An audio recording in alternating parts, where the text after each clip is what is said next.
The news update: how to effectively end kidnapping, banditry across Nigeria, Obasanjo says. Do welcome to the news. The news details. Former President Olusegun Obasanjo has called on older politicians to step aside but work closely with young leaders in powerful positions to fashion ways to tackle Nigerians' insecurity.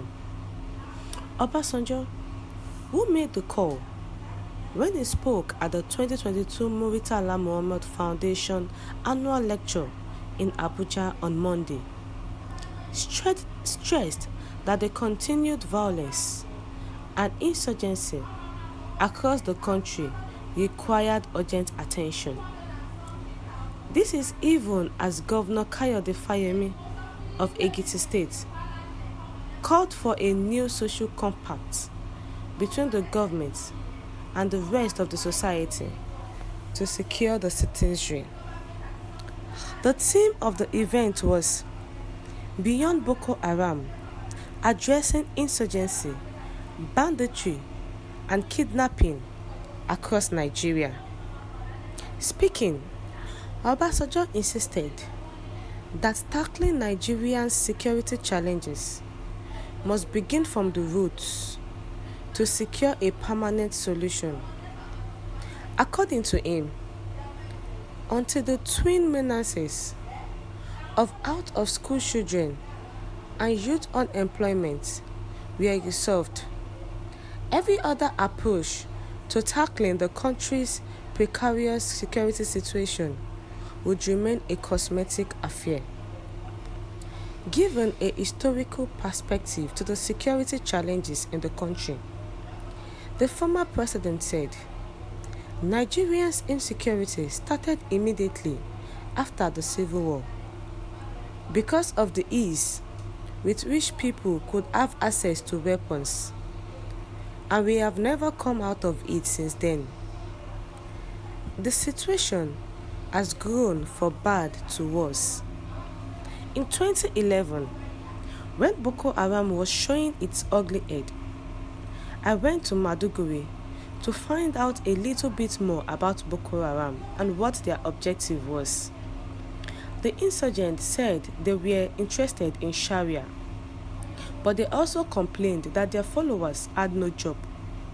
And in their effort to do something about getting legitimate income to help their followers, the government started chasing and gunning them down.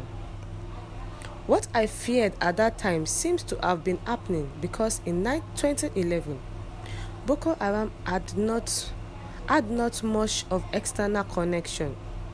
In fact, the intermediary who was helping me to reach out to them felt maybe 10 to 11% external connection they had at that time. And that external connection would be Nigerians who have some resources abroad. My fear was, could we be able to get them away from Al-Qaeda and other international terror organizations? We seem not to have been able to do that. Today, Boko Haram and those who have come to work with them are making the matter much worse than it was 11 years ago.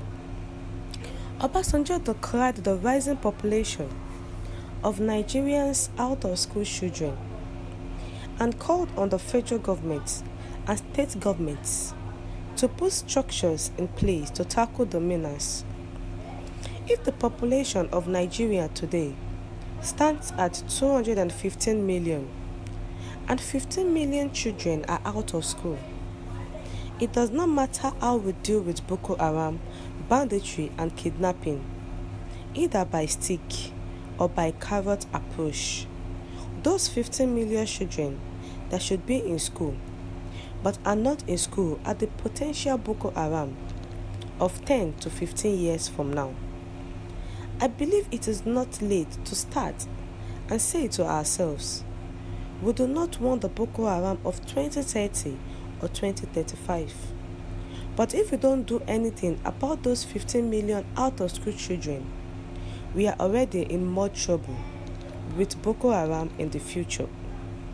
And if we do not do anything about the 15 million children that should be in school that are out of school, then we are already nurturing the Boko Haram of tomorrow. When you look at some of the things we are doing, then you wonder why we are not succeeding. It is because we are doing the same things all the time and expecting a different result.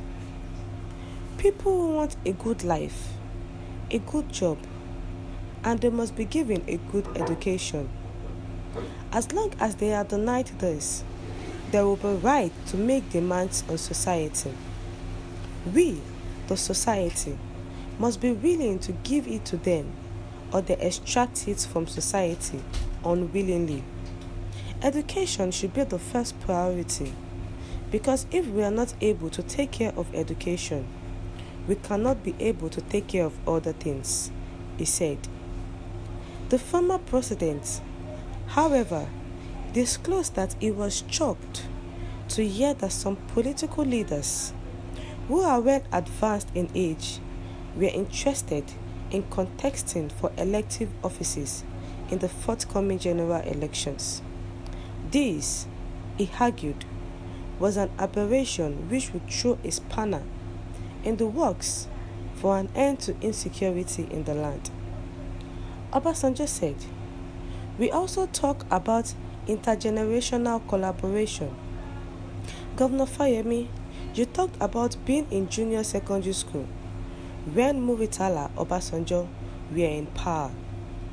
If Muritala Obasanjo and people of their age still have to compete with you as governor, then something is wrong with Muritala Obasanjo group.